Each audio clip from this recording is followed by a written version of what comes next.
So, the two veterans of the Danish team, Jonas Rasmussen and Joachim Fischer Nielsen, are up against the Olympic mixed doubles champion, the Yong and the youngster, Kim Sa-rang.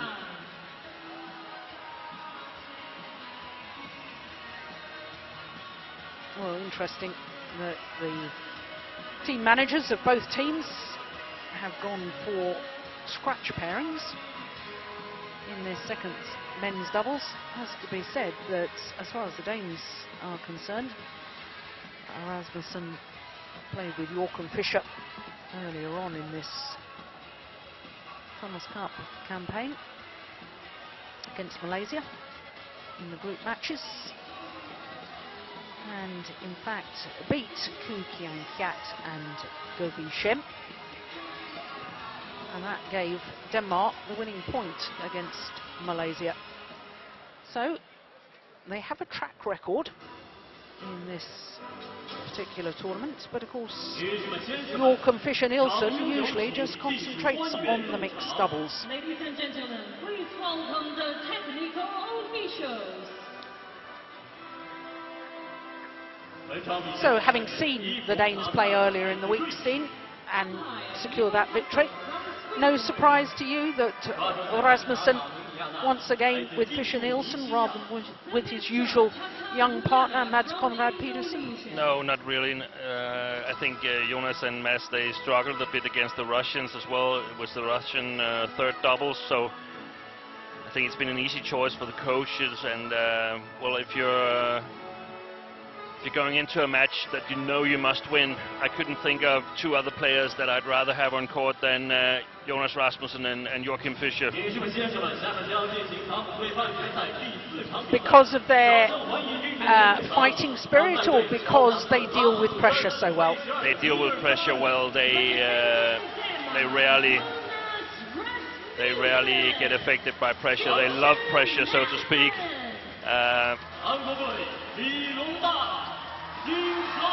They're used to playing important matches, both on an international level, but also many occasions in the Danish team league, and they simply love it. And that's the kind of players that you want to have in your fourth and fifth match, if possible. Yeah, totally agree with that. Well, Jonas Rasmussen, he's a former world champion, of course, in men's doubles, won the world title with Lars Porska back in 2003. And they are up against a current Olympic champion, Yong, 23-year-old, won the Olympic title, of course, with Lee Ho Jong in Beijing. So there's the left-handed Joachim Fischer, 33 years of age. His partner, 34, up against 22-year-old and 23-year-old. But the experience, the years of experience that the two Danes have accumulated on these tight pressure situations, well, might just make the difference today. Well, as you can see, don't have a world ranking because they don't normally play together, but their win-loss record is because they played earlier in this tournament. And as I've already mentioned, that was against the Malaysian scratch pairing of Koo Kiang Kiat and Go Vi Shem. 2 straight games it was.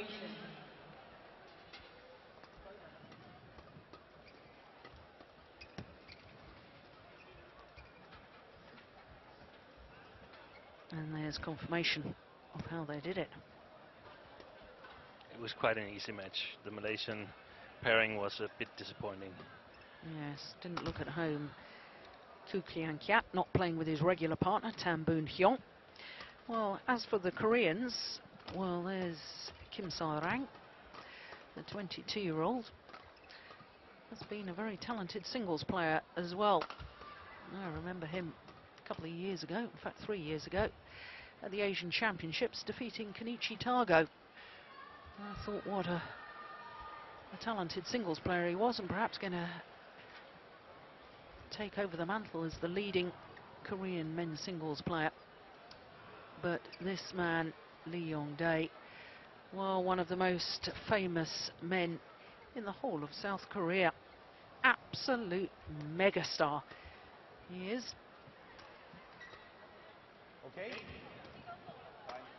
And of course, Lee Yong-dae, reigning All England champion, with his regular partner Chung Jae-sung.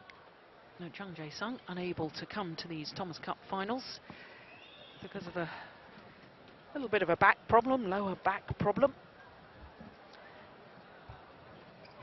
And I did think when I heard that news at the beginning of the week that it could be really quite a drastic effect on the Korean team. I have to say that because Korea have got so many very talented youngsters in the doubles, I think that it hasn't caused too many problems.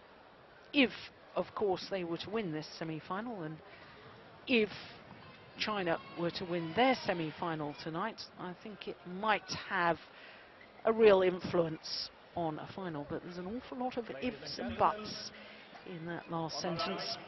Korea, represented by Lee Yong-dae and Kim Sa-rang.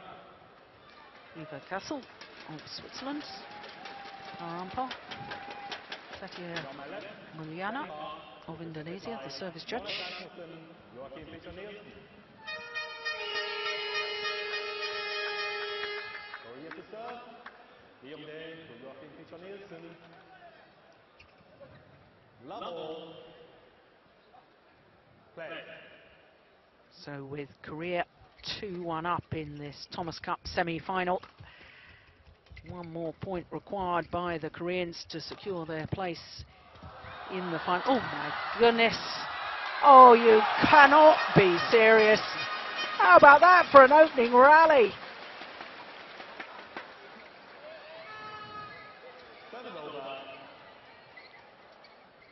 Well, perhaps an indication of just how important all players realise this match is. And he didn't just try to get it over, he tried to play a winner as well.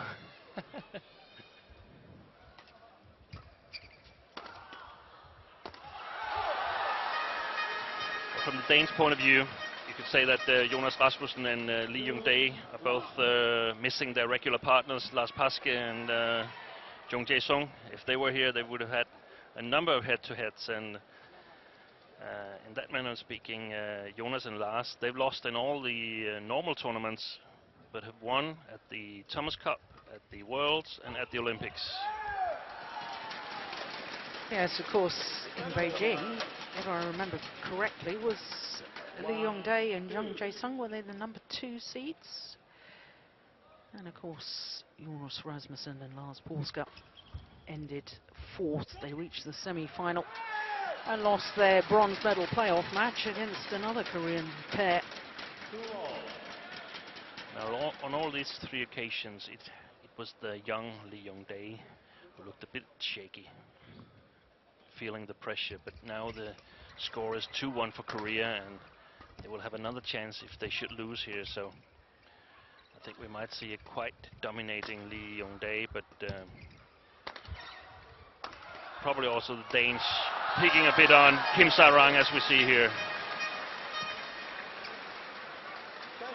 And of course, Kim Sa-rang and his regular partner, Kim Ki-jung, actually Asian badminton champions. Won that title last month in Qingdao.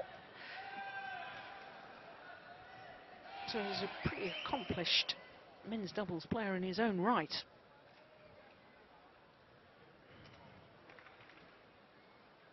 This combination is also interesting in a post-Olympic perspective, as we know that Chung Jae-sung is going to retire and Lee Yong-dae is going to find a new partner.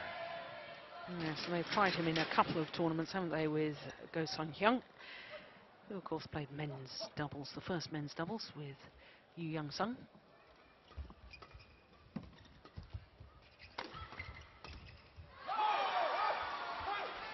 Well, had a little think about it. The shuttle sat on the top of the net, but fell back the Korean side.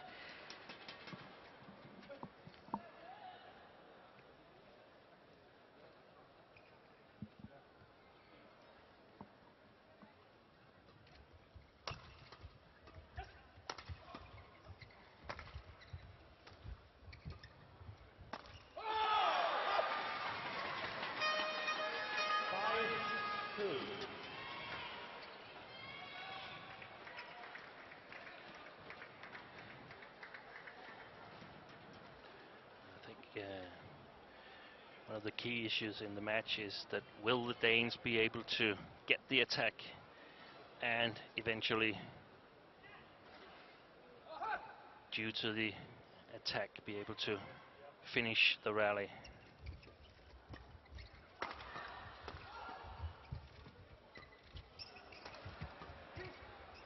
Or will the Korean defense prove to be too strong and force errors like we see it here?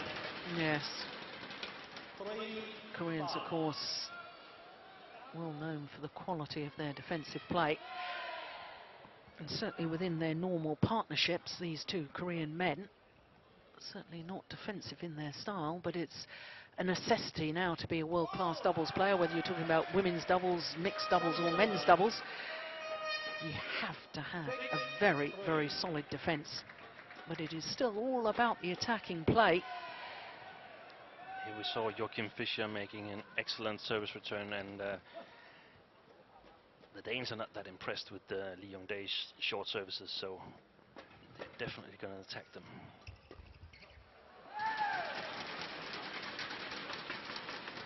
Turns over.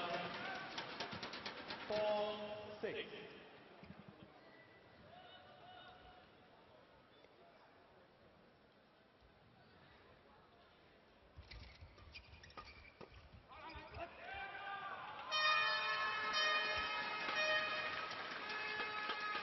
Turns over. 7-4.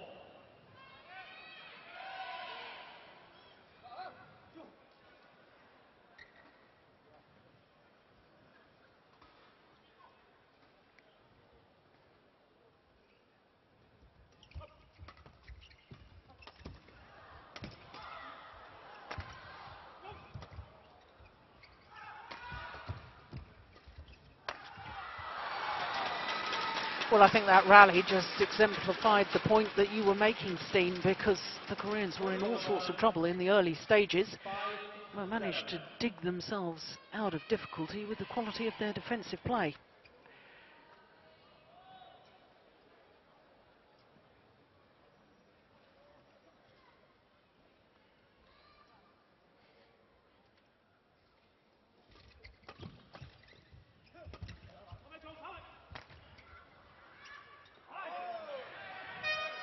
Very interesting there, when they saw that the shuttle was going over Kim's head. Rasmussen, as he's done so often throughout his career, encroaching in on the net, looking for anything played back to the net area. And Joachim was shouting on him, "Jones, get to the net." You don't have to say that. No, exactly. I remember when Rasmussen did, in fact, win that world title with Lars Porsker.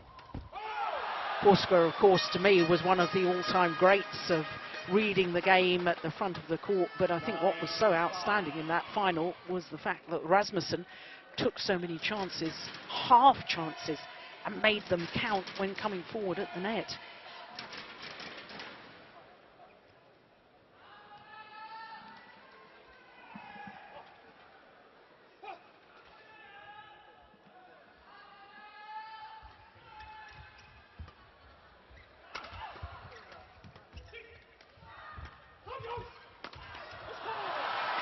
Well, there's no doubt the Danes are fired up. 10-5.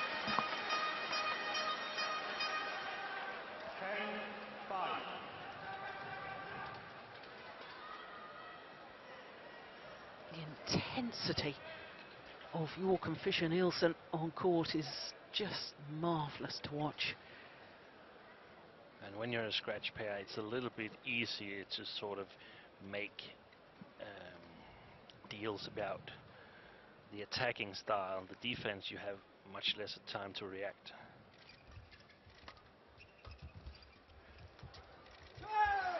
It's good vision from Kim Sarang.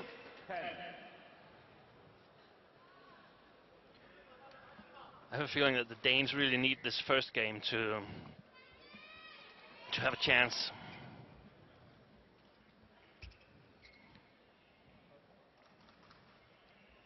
Otherwise, the Korean will get lots of confidence.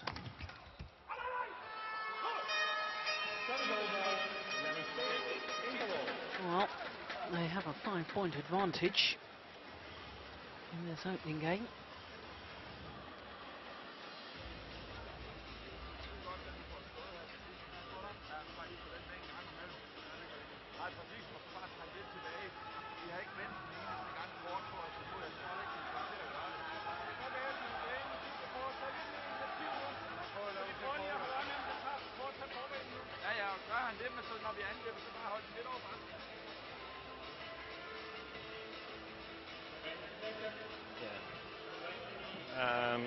A little bit of the same was the case with the Bo Mogensen.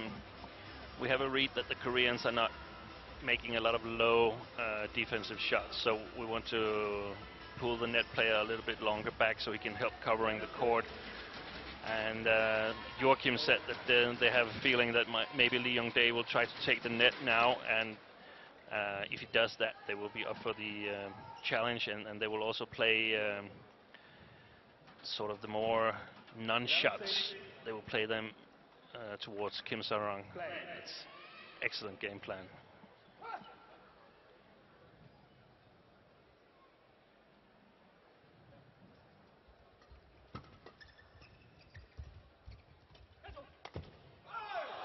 Yes, saw the gap. Close behind his partner though, so he can step into that half-court push.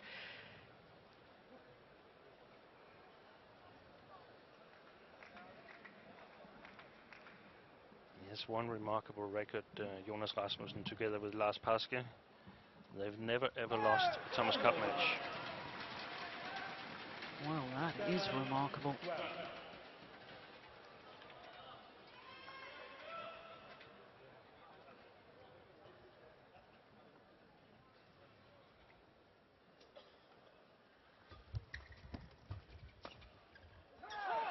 They did well to get out of the way. Well, Lee Yong-dae doesn't like the call. He just questions the umpire. Yeah, good call by the line judge. That was long. Perhaps he thought that it touched Joachim Fischer.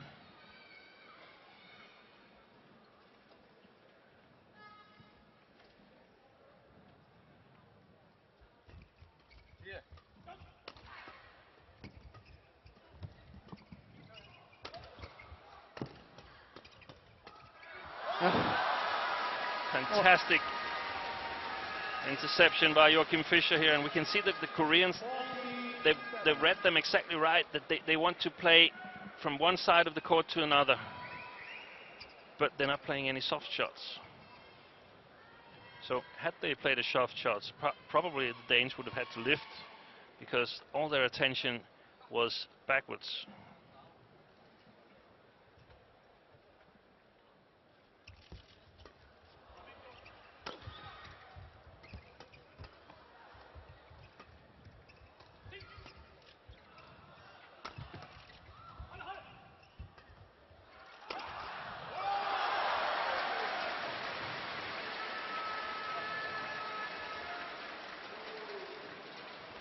Well, he's not the most elegant player in the world, is he, Joachim Fischer? But my goodness, he's one of the most effective.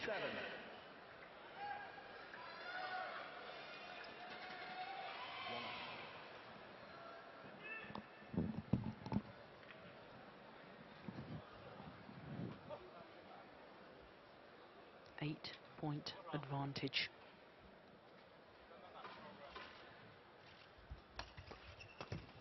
gone long as well. Take that 9-point advantage. 7. I haven't seen a lot of strokes from Kim Sa-rang that I would deem to be useful. Hasn't really gotten into the match.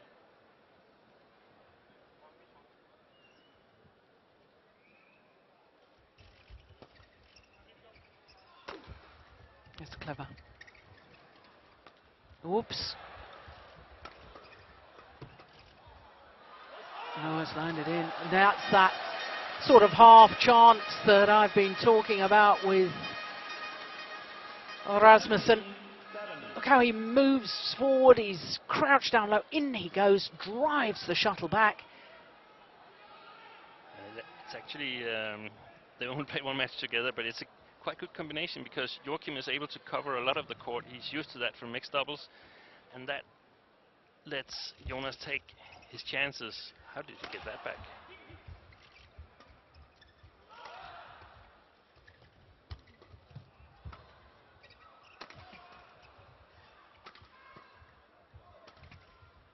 It's going to go wide. Well, one suspects that the damage has already been done by the Danes.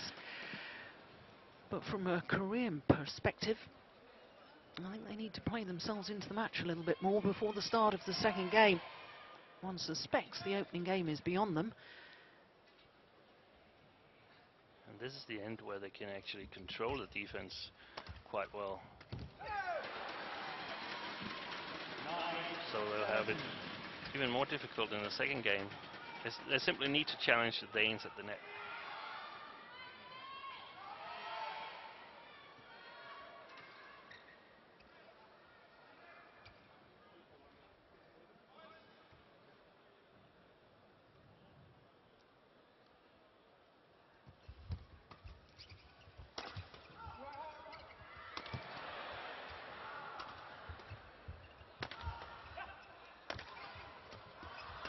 That's it. Well, despite the hesitation and the confusion in the Danish camp there, midway through that rally, managed to sort themselves out in time. 18-9. Yeah, no, from mixed doubles, when he does get himself to the net, Joachim Fischer, he is lethal.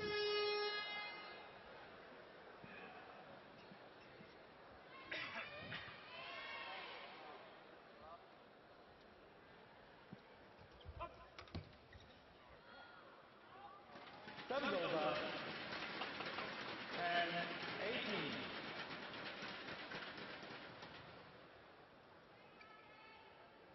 10-18. Yeah, good call, line judge.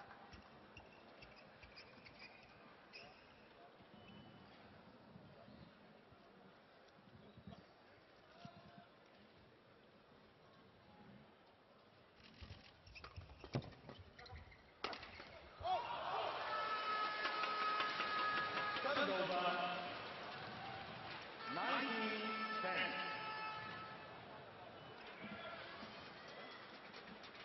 Well, Lee Yong-dae talking to Kim Sa-rang, trying to give him encouragement.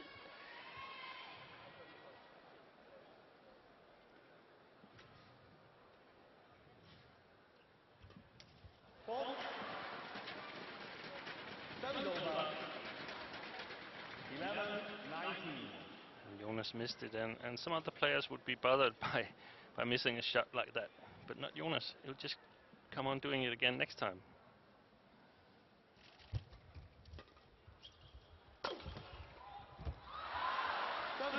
Yeah, he's really feeling the tension, is Kim Sa-rang. 20. Game point. 9 game point opportunities for the Danes.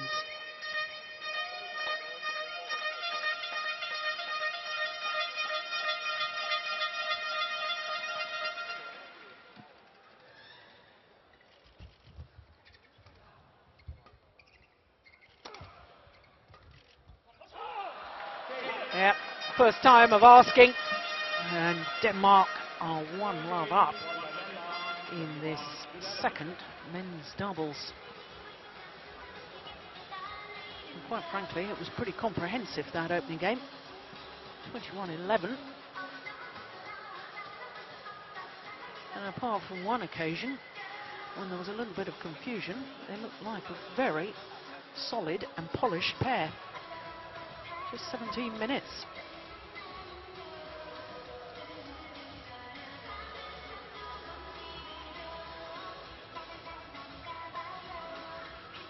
Oh, look at that. Overhead winners, 4 times as many. Well, I don't think our statistics can be quite right there, because I certainly remember Rasmussen and Fischer Nielsen making several winners from the front of the court.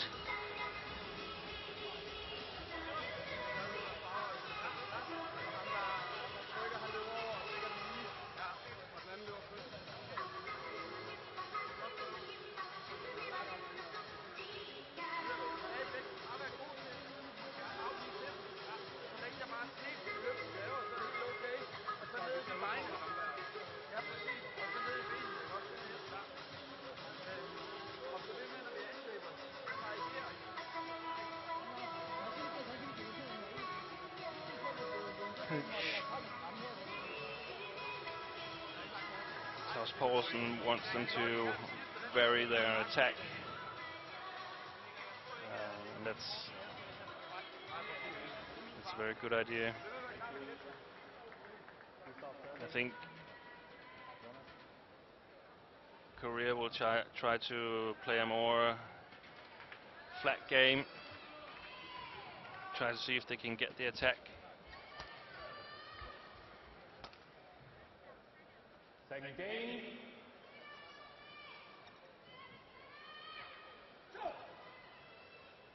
Level. Play.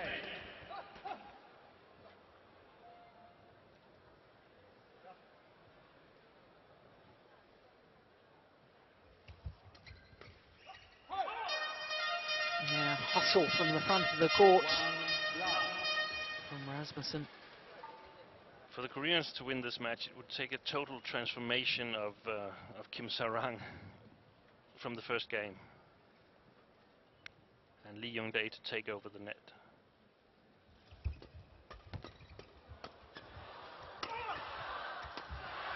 Yeah, good rally once again from the Danes. It obviously begs the question then, Steen, about the selection of the Koreans. I mean, I was surprised, as I know you were, about the selection of their first men's doubles. Of course, Go and Yu, silver medalists at last year's World Championships, but a dreadful head-to-head record against Bo and Mogensen, selected at first men's doubles. You know, and then you put in essence, a scratch pairing here in the second men's doubles, and given the inexperience of Kim Sa-rang, perhaps the Koreans will live to regret their selection decision on these 2 men's doubles pairs. Excellent play by Joachim Fischer here. Yeah, I think the matches so far hasn't proven that the double selection from the Korean side was correct. Yo and Ko were destroyed against Bo and Mogensen. They had nothing. Everything was done the way the Danes wanted it to be going. And you could pretty much say the same for this match so far. And the Koreans, they are challenging, but we can see that the Danes are ready for it. They need to be more specific, because challenging Jonas Rasmussen in the flat game has never been a moneymaker for any players. So they need to direct it at Joachim and hope, close their eyes and hope that it works.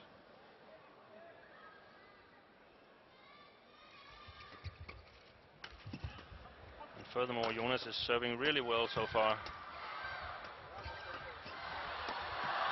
Yes, it's all out attack, and at the moment the Danes are hustling quite brilliantly. It's a shooting tent right now. It's 5 points every time you hit Kim Sa-rang.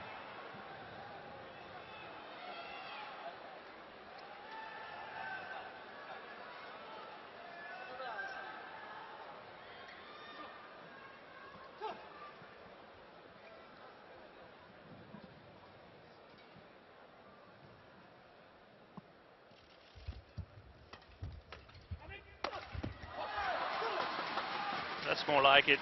They need to be able to put some pressure on the service returns to get the flat game going. A little bit of a loose shot from Joachim Fischer here, and Kim Sarang able to kill it. Kim Moon-soo and Kang Kyung-jin, two Korean coaches, looking very anxious indeed.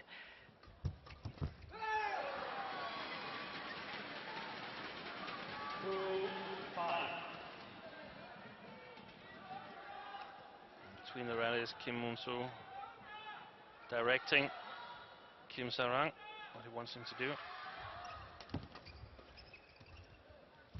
Well played, Joachim. Oh my word, what a smash. Angle more than power. Absolute precision. Look at this.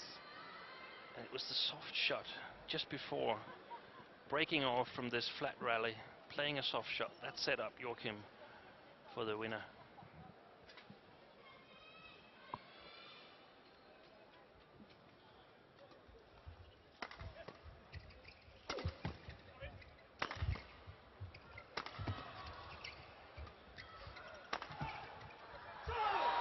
That's well played by the Koreans. That's the way they want this to go from now on. Kim Sarang working at the back, and Lee Young-dae looking for the chance. And here we can see that the Danes are not a regular pairing. They have difficulties as well in defense. Yes, especially when it's the channel attack in between both the Danish players, hit down the centre of the court, both hesitating on that last one, unsure who should really step in and take it. It's a good smash once again.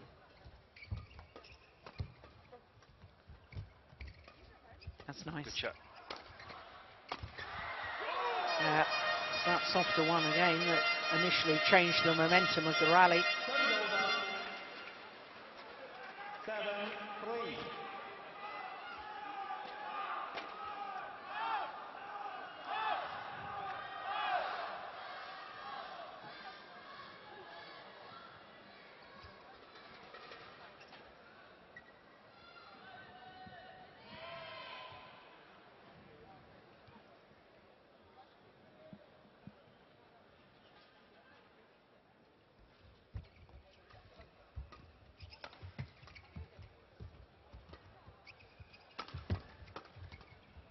Good defense. Clever. Oh my goodness me. Can you believe it? And they've won the rally. Lee Yong-dae played 3 shots, I think it was, while he was down on the floor. Down, but certainly not out.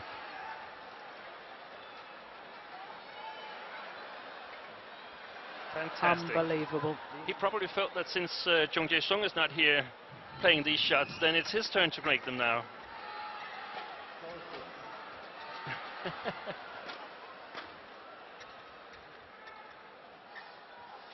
Extraordinary.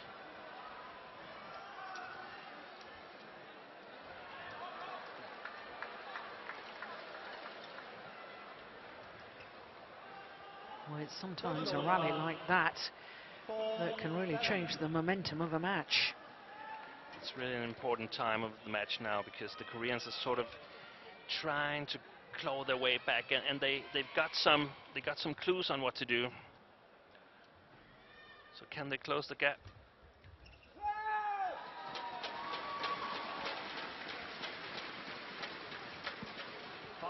They need to be very, very accurate in their shot making.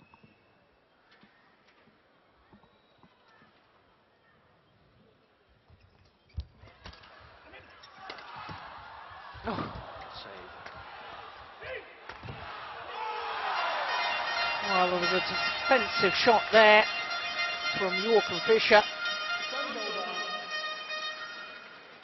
Oh, unfortunately, not seen it, but And normally we see Lee Young-dae get these returns over. It's something about the way that Jonas Rasmussen is smashing. It makes it really, really difficult to read his shots.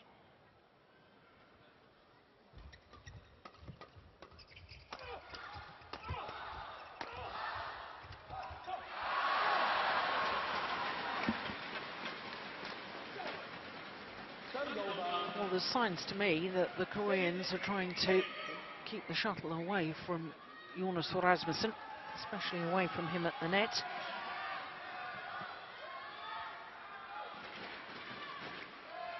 That would be a really wise plan.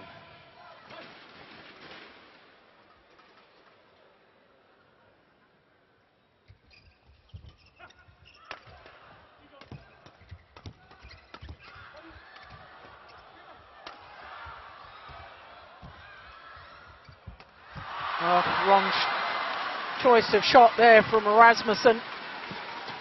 About the first bad error he's made all match. And we can see Yong is beginning to dominate the match a bit more. Totally out of it in the first game. Now he's making the moves, and Kim Sarang has lifted his game as well.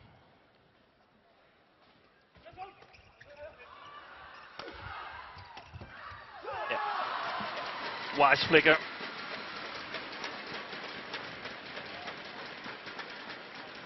So now, having lost the first 5 points of this second game, the Koreans have levelled it at 8-all.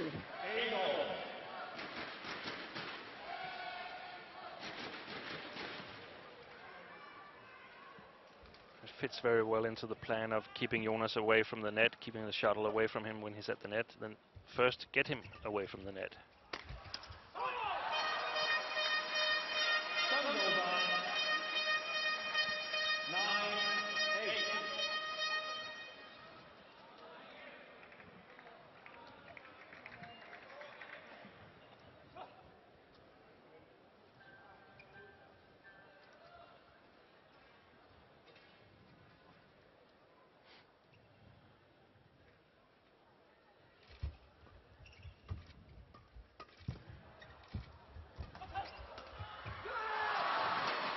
Yeah, Well played. the Koreans seem to be covering each other much better now, moving much quicker. One's pulled out of position. The other Look, one. Yong coming across the court there. He was in the net forehand corner, and then suddenly he was in the right backhand in the backhand corner. So quick.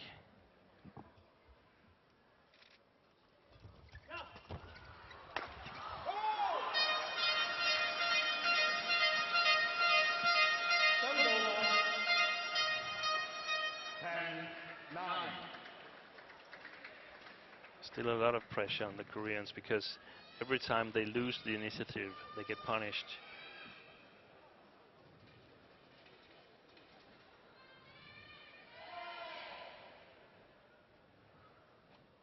Taking his time here, Joachim.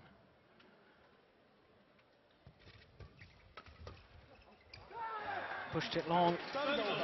Wasn't the best of low serves, has to be said. Yeah, exactly. I interpreted that hesitation as a little bit of nervousness. So who's going to have the advantage at the mid-game interval? This rally will decide it.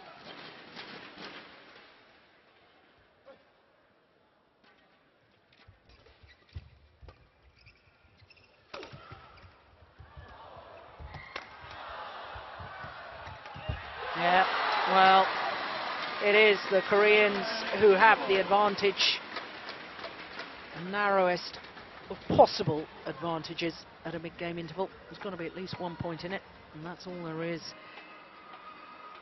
But I suspect that that rally at 7-4, when Lee Yong-dae played 3 shots while he was sitting on the floor, and I said at the time, that sort of rally can change the momentum of the match, and certainly it got them back into the match, and it remains to be seen if that indeed was the entire turning point. Goodness me, look at the pressure put on that left leg as he lands.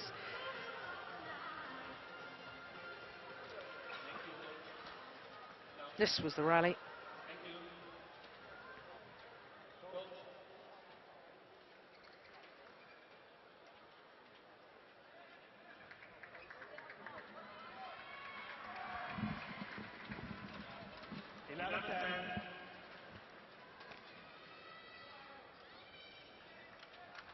Play.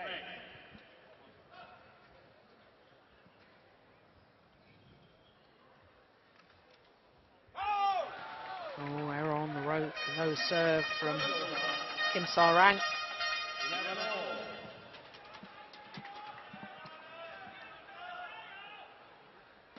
Well, he may have settled a little, but there's no doubt he's still nervous.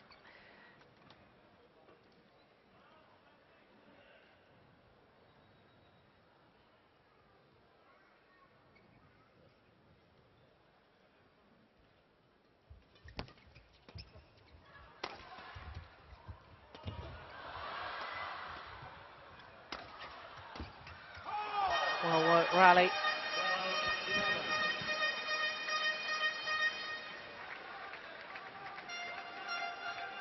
So important for the Danes that they are still able to score points in the attack fairly easy.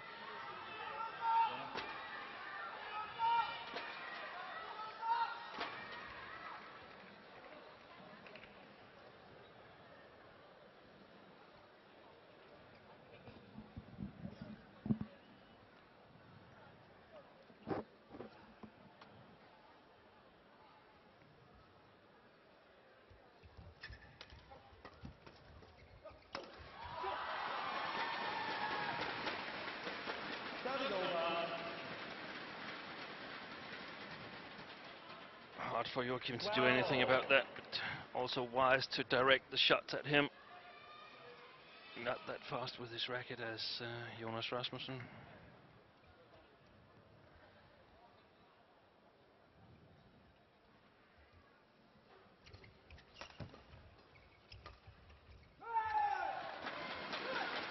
Now, it's the left-handed Fischer Nielsen. He's beginning to just make one or two errors.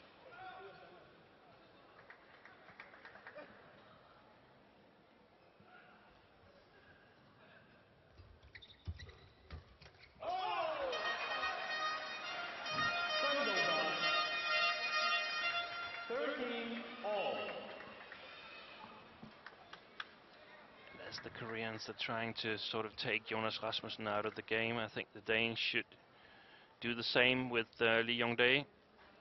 Try to direct most of the shots away from him.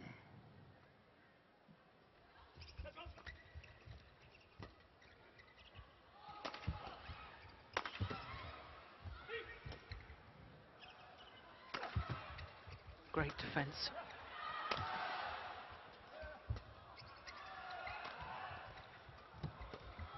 White. Yeah, good rally.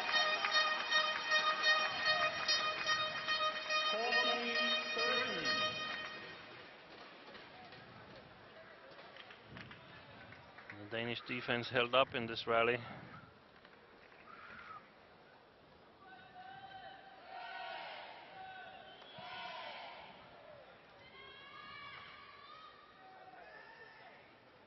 Play on, please.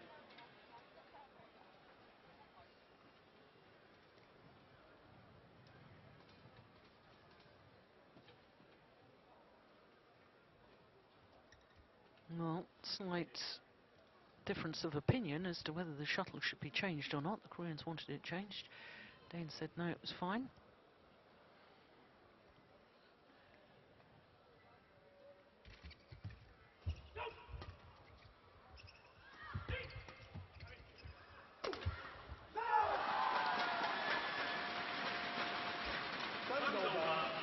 That's the way to do it for the Koreans.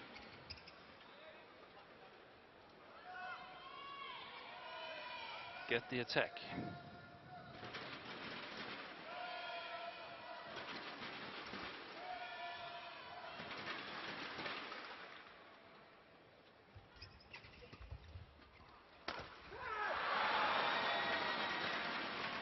Well, that perhaps a little sign of the tension. Joachim Fischer didn't leap in the air the way he did in the opening game when he was hitting his smashes.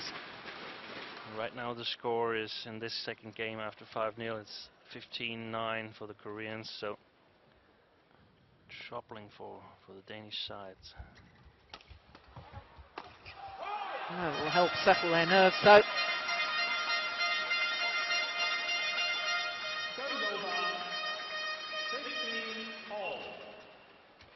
I wonder if the Danes can keep on serving as well as they've done throughout the match.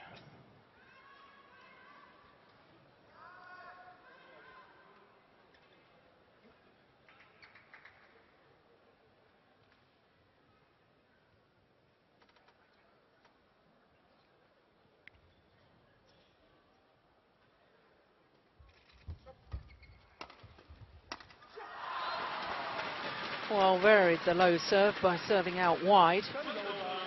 And of course, the push down the left-hander's backhand side. And Yong Dae so quick on his feet and targeting Jonas Rasmussen on his way back from the net. Really clever shot.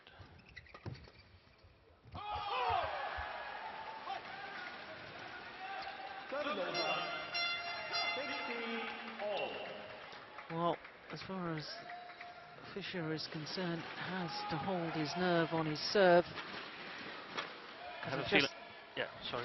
I was just going to say, I have a feeling that really the Danes, if they want to win this match, have got to do so in 2 straight games. So I don't need to say anything. The next 5 points are the decisive. Yeah, well, that's ominous for Danish fans.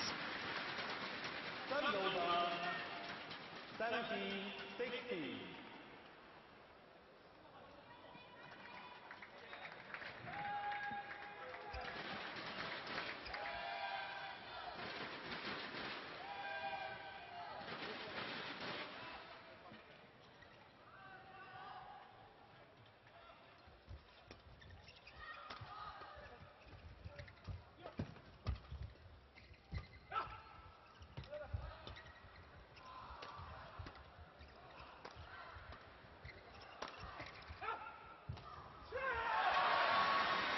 Yeah, and didn't seem to be the spark or belief in that rally from the Danes.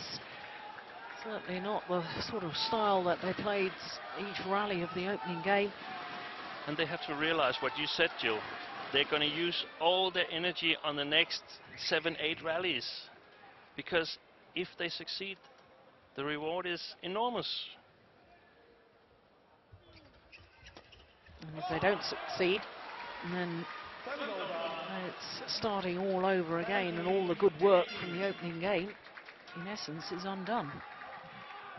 Well, there's only 1 point in it. The chance is still there for the Danes. And as a neutral, I would just love to see a 5th and deciding match in this semi-final tie. I think we're going to see a flicker here from Jonas.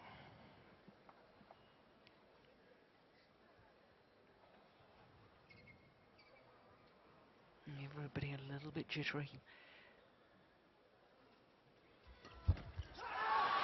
Now, might as well have been a flick serve because it wasn't a good low serve. Very loose indeed, and that got absolutely pounced upon. The flicker was a little too short.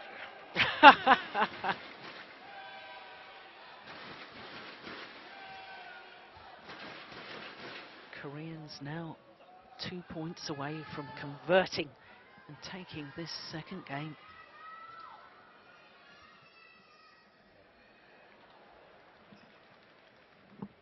Bit of a mental game here between Yong Dae and Jonas Rasmussen.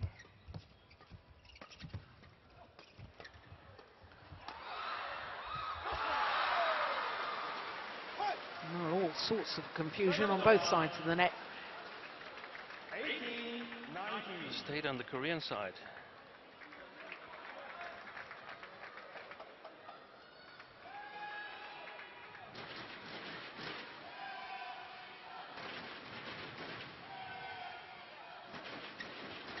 Yeah, he's thinking long and hard about what serve he's going to play.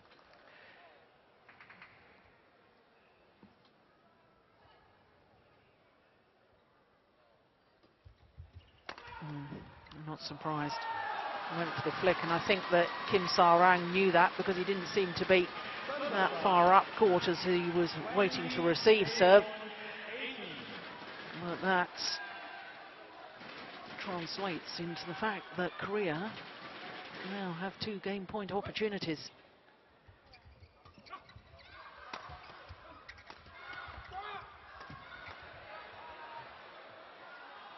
It's just long. Well, seemed to hesitate for an absolute age, did Joachim Fischer. No commitment going forward. I don't know whether that was nerves or indecision or quite what it was, but they've survived 1 game point, the Danes. Second opportunity now for the Koreans.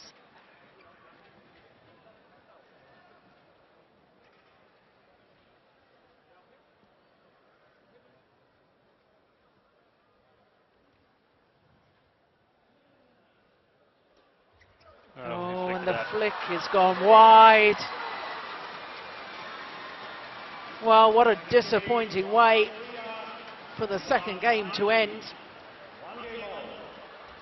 But all credit to the Koreans, who quite frankly, at a game and love 5 down, looked as if they were out of the match. But they've battled back, they've stolen the second game, and after 44 minutes, we will have a third and deciding game. And all credit to the Koreans, and especially to the Korean coaches, because they obviously needed to do big tactical changes between the 2 games. And it's quite often you see this, that before the players sort of grasp the idea, there's a point or a few that has been going the other way, and here it was 5 points before they sort of got the idea of how to play.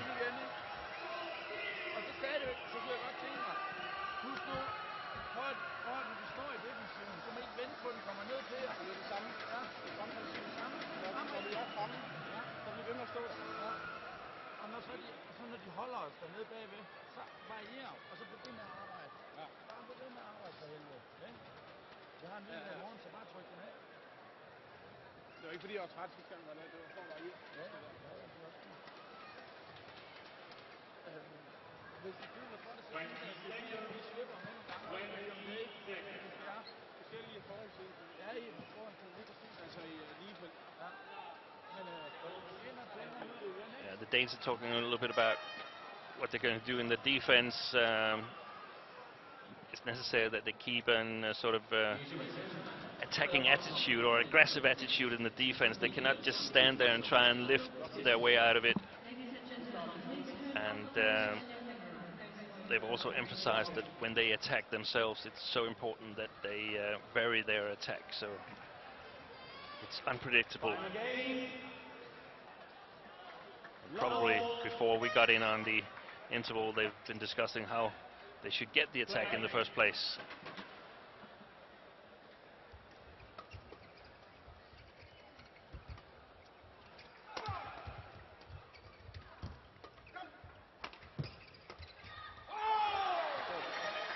Yeah, that rally very reminiscent of the opening game.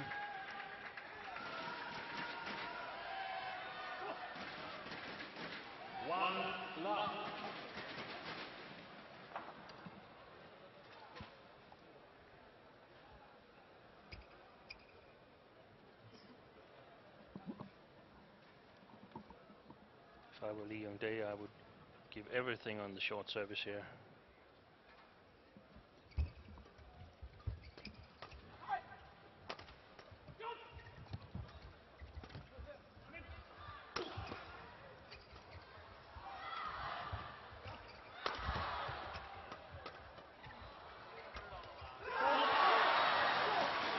Well played. The Koreans have got much better defense now than in the first game, sort of learned to read the Danish body language, Danish pattern of smashes.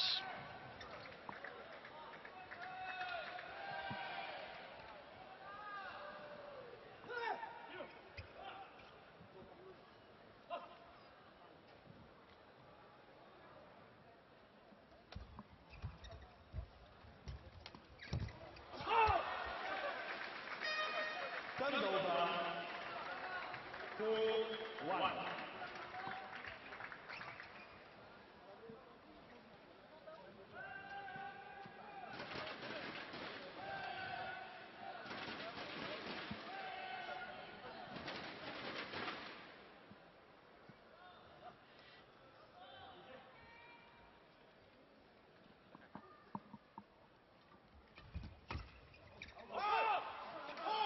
Yeah, well, the Koreans don't like the call.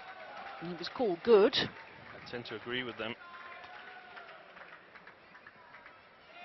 No, But plumb I was on the wrong. Plumb on the line.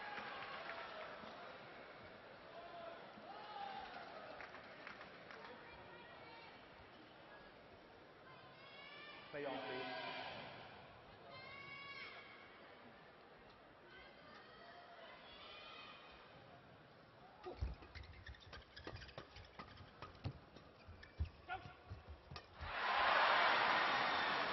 Well, I suspect that he was a little afraid to lift because of the drift.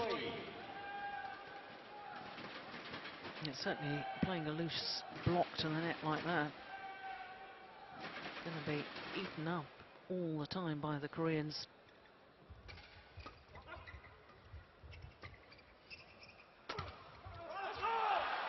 There's the indecision, there's the channel attack.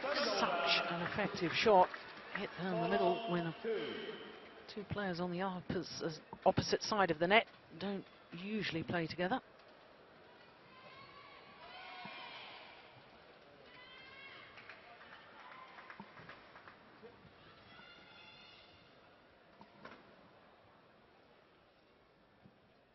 It's a good serve.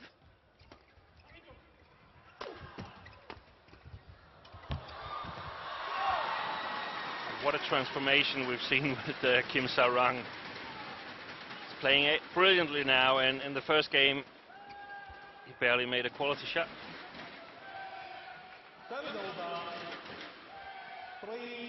3-4.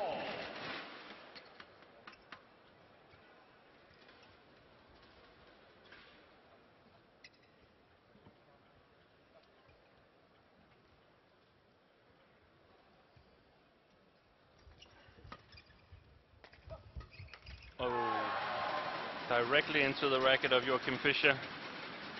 But he thought it was going to go everywhere else.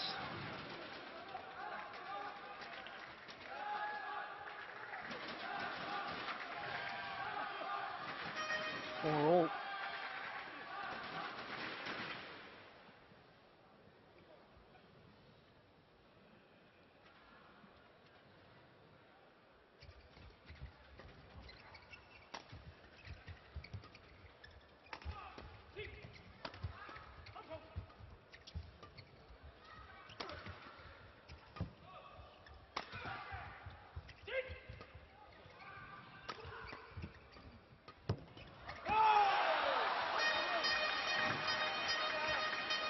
Point here for the Danes, but I must say the Koreans are doing a really good job of moving the Danes around.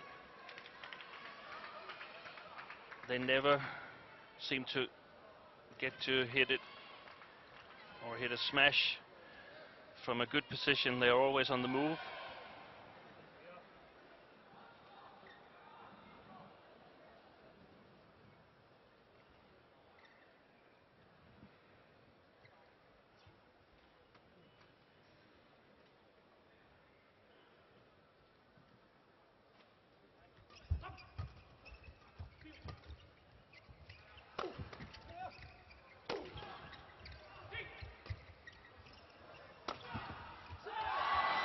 It's clever attacking play from Kim Sa-rang. Doing the usual, smashing across court, and Jonas Rasmussen really wasn't expecting that.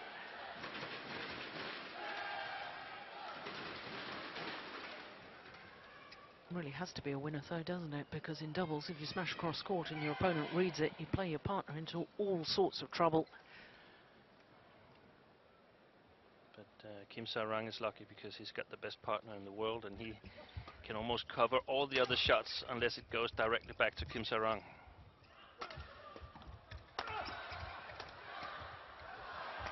Excellent defense.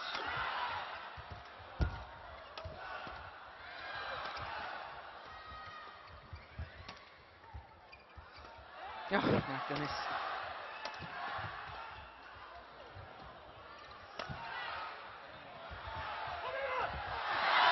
Yeah.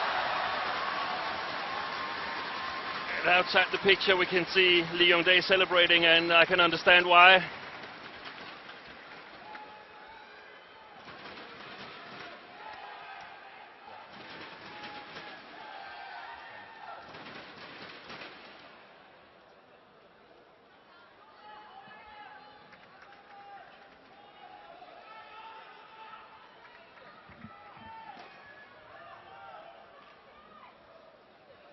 Well, the longer the match goes on, the more I favour the Koreans. The more settled they seem to be within their partnership, and certainly as far as Kim Sa-rang is concerned, those early nerves seem to have settled. There was a new gadget from Vittinghus. Yeah, I agree with you, Jill, and we perhaps have to apologize a little bit to the Korean coaches. I like that team selection a lot better now. Looked bleak in the first game, but it looks like they're on the right track. The job for the Danes now is to sort of keep up with the Koreans and make this a close game where everything could happen.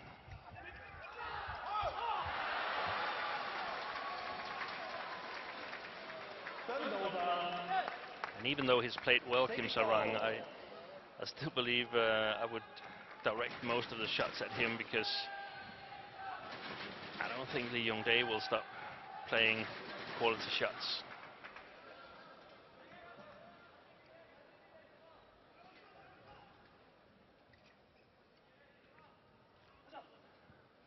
That's another concern, the Danish services.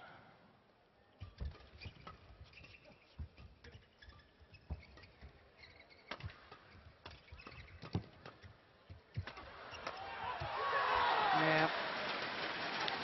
And unlike a lot of other players, Lee Yong-dae keeps the lifts in his own side. He'd like the attack to be directed at him because he feels confident that he can cope with it, protects his partner.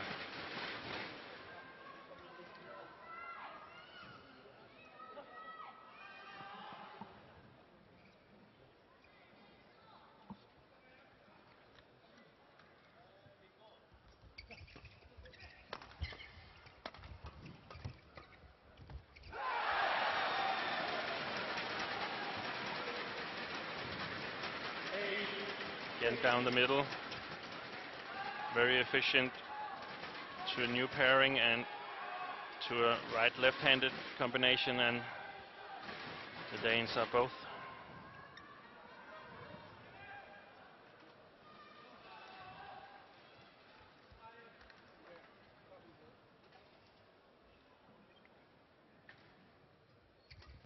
Oh my goodness. A moment of magic. Jonas Rasmussen. Well, you and I have seen that shot a few times over the years. One of his trademark shots. Well, what a time to pull it out of the bag. Play on.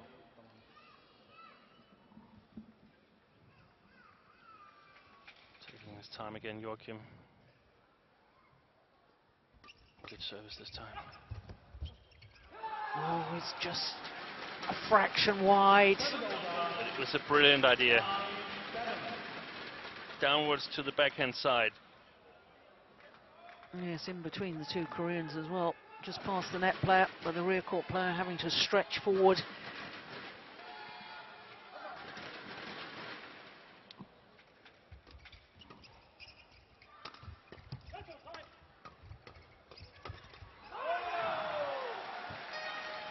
No, this is far from over. Still anyone's match to be had.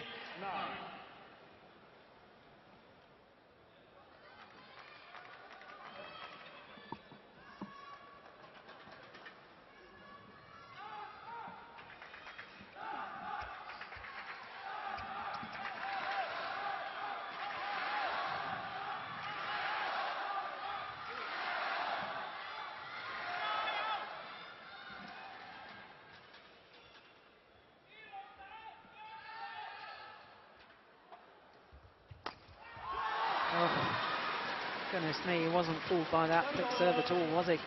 Back so quickly, Lee Yong-dae. You can see Kim Sa-rang jumping up and down, trying to loosen up. Probably feels the tension as the match is getting real tight here. Close to the interval.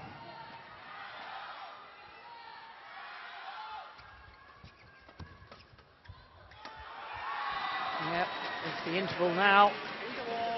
And it is the Koreans who have a 3-point advantage.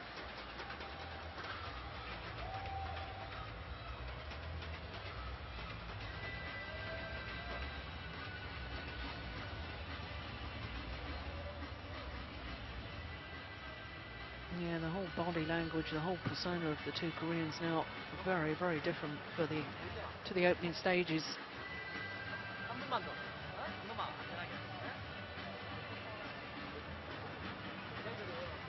They are in a better position now. Their team is up 2-1 in the overall tie. And that should call for some extra confidence.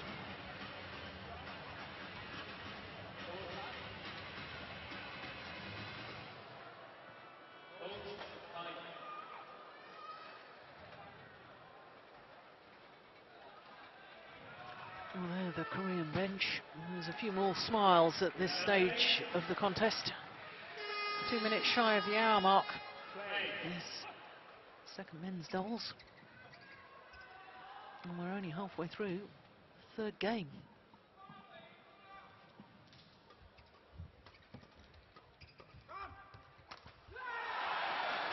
They sort of lured the Danes into playing this flat game. They should play more stop shots, more blocks.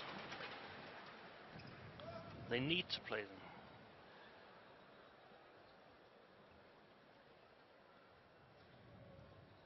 Yeah, a lot of psychological battles going on. I think it's time for the umpire to step in here, because it's been going on for a while between Lee Yong-dae and Jonas Rasmussen.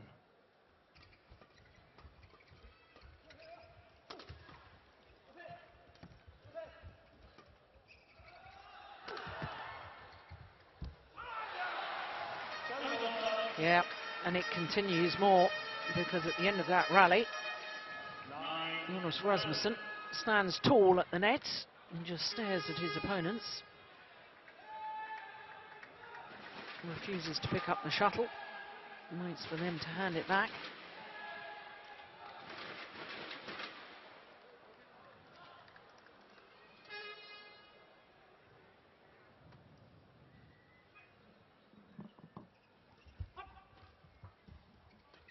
Excellent service return. Yeah, set up the whole rally, didn't it?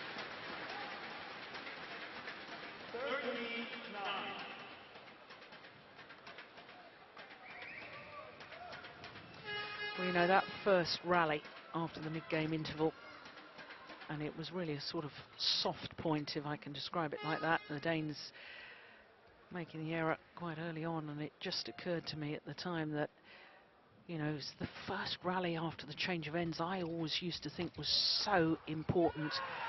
Must win that first rally. In other words, you say to your opponents, I'm still in there fighting.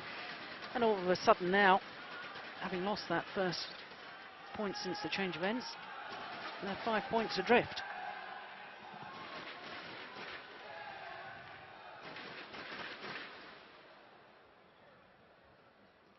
Oh, service fault called. Totally deceived Rasmussen, judged to have been struck above the waist.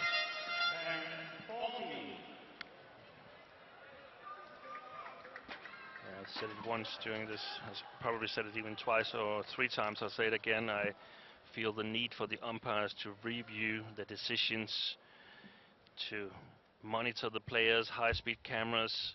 Is it correct what they think they see?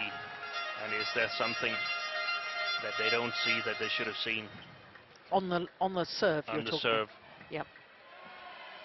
Yeah, well, I've said for some considerable time, I think the definition of a waist in badminton is really quite extraordinary.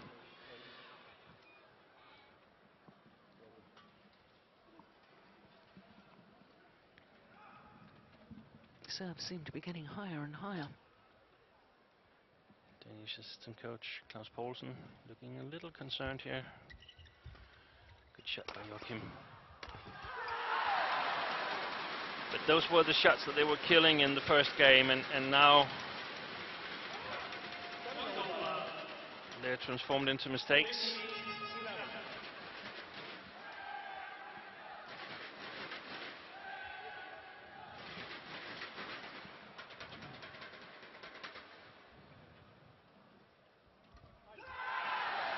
Well, Koreans just beginning to stamp their authority on this third game.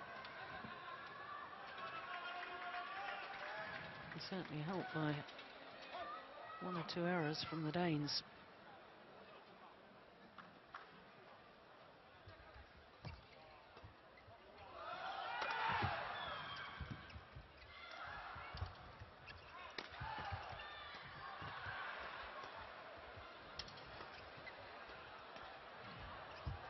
Oh, brilliant.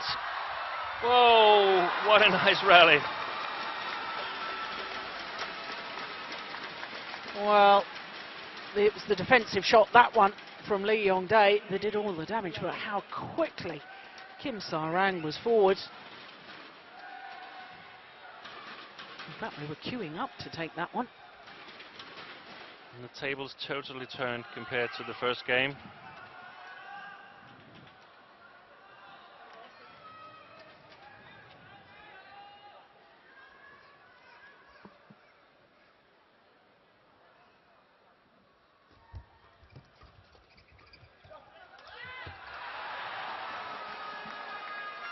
Well, one senses that it's now or never as far as the Danes are concerned. Gotta start closing that gap. 5-point deficit.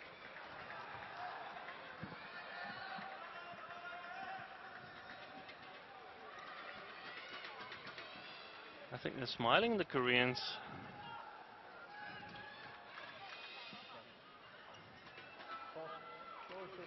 Could hope that, or at least as a Dane, I could hope that it was a little bit too early.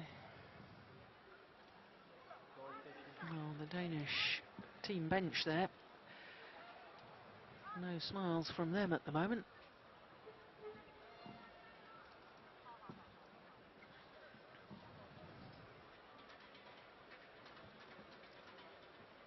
The umpire has been quite lenient with the players.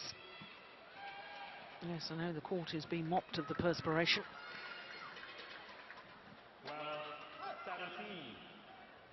Play. Now he asks them to play. Danes desperately need a good serve. Yep, got it.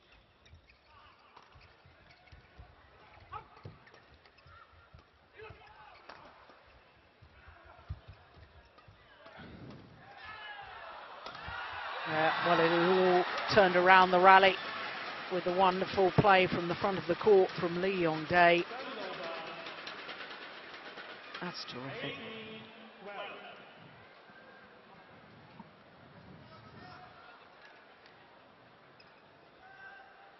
3 points away from a third point required in the semi-final tie, and therefore victory for the Koreans.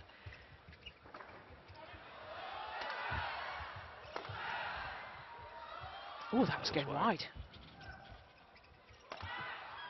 And that's gone long. The point of no return for the Danes. They must get a little run of points here if they want to extend this semi-final.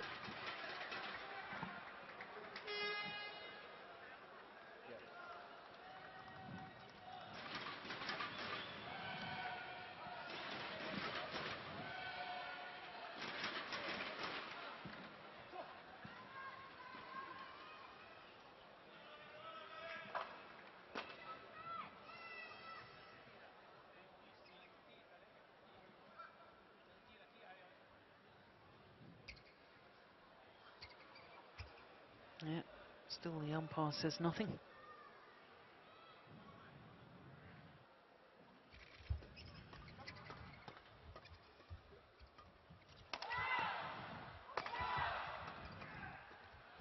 That's it. That's the way to do it. They need to step forward. And we saw in the middle of the rally that Joachim wasn't stepping forward. He was staying back.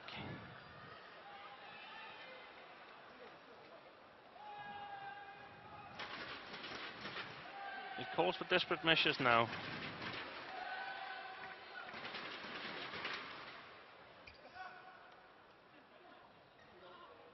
Have to go for the half chances.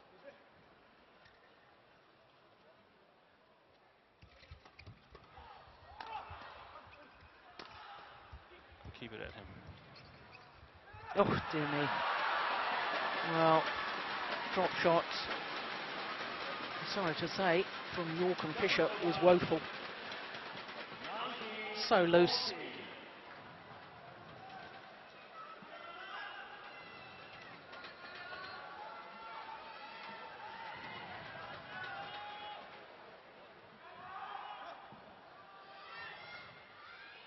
Points away from the final of the Thomas Cup.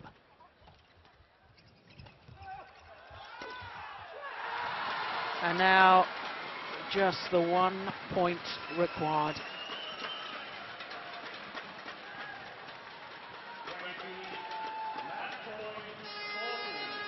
All the Korean team is standing up down here, applauding.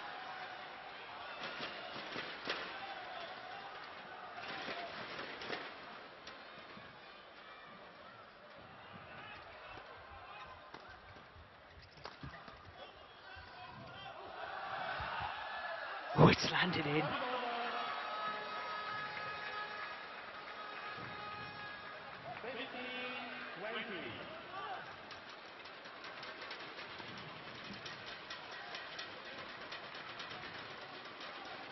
Seven excellent services needed from Joachim Fischer now.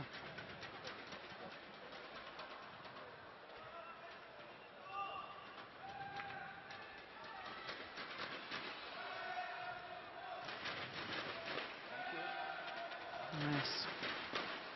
Ready to celebrate, should it happen.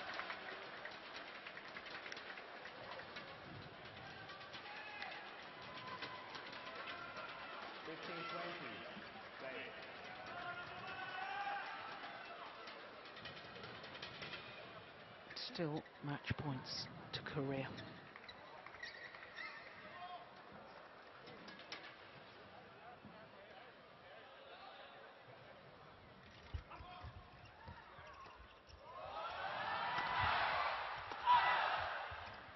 Great defense.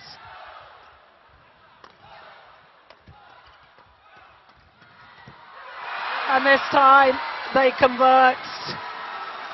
Well, they had to come back from defeat in the opening game to win in 3 tough games against the Danish veterans, who put up a very fine performance.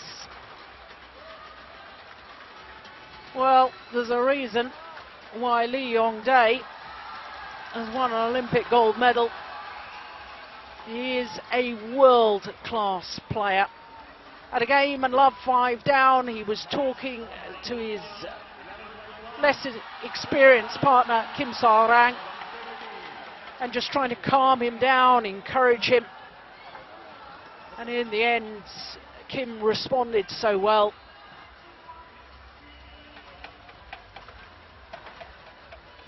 Just couldn't implement in the end, the Danes, the tactics that had served them so well in the opening game.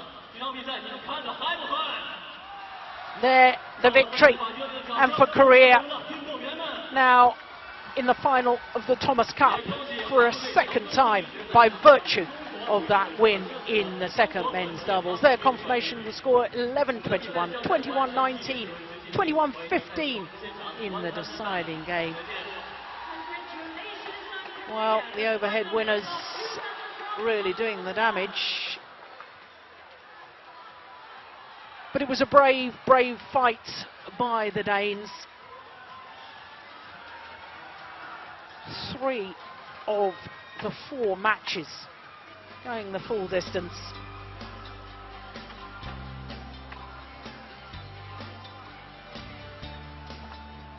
This, of course, was the second men's singles. The men's doubles produced some thrills and spills, and I certainly remember this rally. Played 3 shots while on the floor, and I think I said at the time, a rally like that can change the momentum of a match. And I think from that moment on, there was a bit of belief by the Koreans.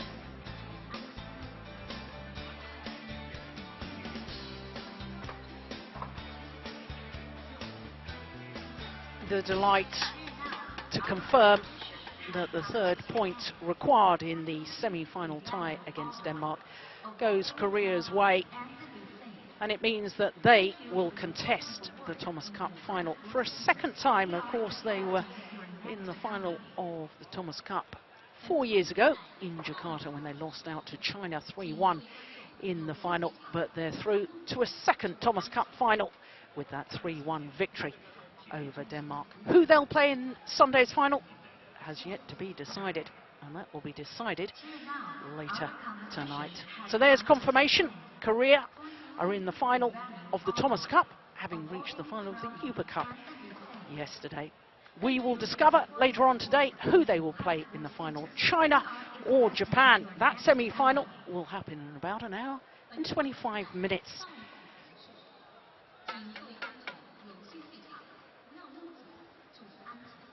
So that final on Sunday, the semi-final, second semi-final of the Thomas Cup later this evening, China against Japan.